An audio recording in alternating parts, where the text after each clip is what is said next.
This presentation shows how my manager shaped me into a leader. So a little bit about my background here at my place of work. I started as a temp at a warehouse. It was only intended, this job, to get me through COVID. I began becoming interested in moving up very quickly, and I started having regular conversations with my manager. It was because of these that I became inspired to become a leader.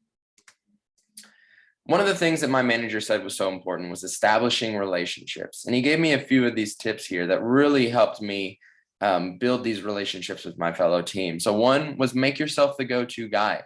And here next to it, I have gaining expert power, but it is so important to learn about all of the processes that are going on within a workplace. So that way people feel comfortable asking you about questions that they might have. Show genuine interest in what you're doing, and also acting with authenticity and integrity are key when you are beginning to establish relationships with people. You also, through all four of these, begin gaining referent power. This is how you're able to motivate, inspire others to do things and to follow your vision.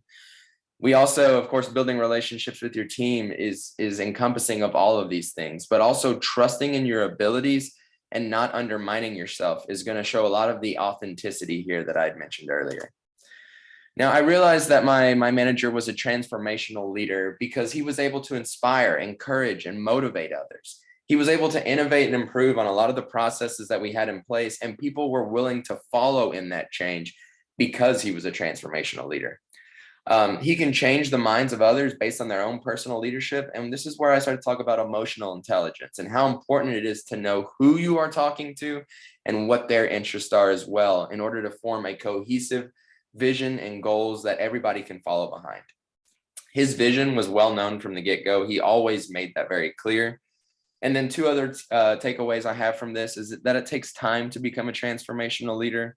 And you also have to deal with situations in a similar manner in order to establish consistency. Now, I myself had fear or anxiety of failing. So some of the things that he had helped me get through was telling me things such as trust in yourself and be confident in your abilities. One other quote that I have here from him that really resonated with me was, "Nothing is hard, it is just unfamiliar." And this really stuck with me because it is very, very eye-opening when you think about this quote. For instance, myself, I'm a saxophone player. It's what I went to school for.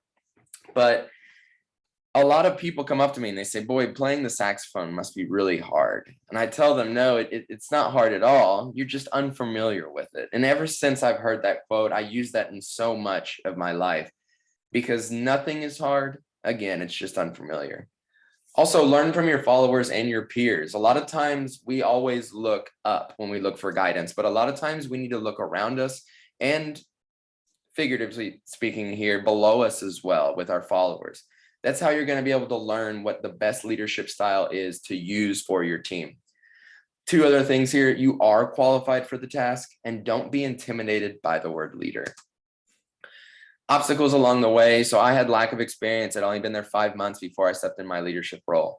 I was afraid peers would resent me because of my lack of experience.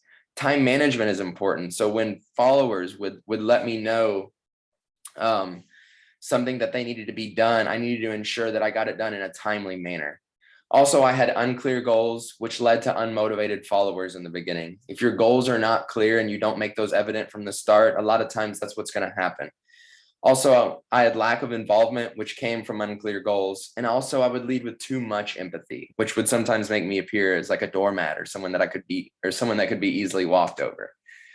Now, stepping into this new role was scary, but I realized that these emotions came from a lack of experience and knowledge. I focused more on my weaknesses rather than my strengths, and that caused me to lose faith in myself. By focusing on my strengths rather than my weaknesses, it gave me the confidence I needed to step into this new role. Now, at first, I was given the cold shoulder, so followers lacked respect due to my age and experience. Followers were disengaged. Peers were quick to shoot down ideas. A lot of this is because I had not voiced my own vision as well. So I realized I needed to act genuine and authentic in what I was trying to do.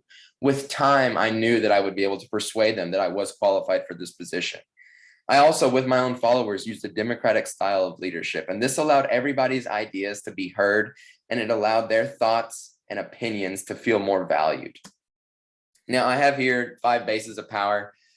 One thing that my manager always said was, don't lead just because you're a supervisor. Don't tell people things to do just because you're a supervisor. And I realized that's legitimate power. A lot of times in leadership roles, we only lead with legitimate power, and that is so wrong. Instead, it's referent and expert power that I believe we should use most. We also have coercive and reward power, but that goes along with legitimate power because a lot of people don't have coercive or reward power unless they have that legitimate power. And then lastly, building a team together. This picture accurately depicts how I like to think that my team functions now today. It's democratic. It allows everybody to voice their opinions without being scrutinized. And it also is fun and engaging and allows others to feel as if their opinions matter. And that is my presentation. Thank you so much.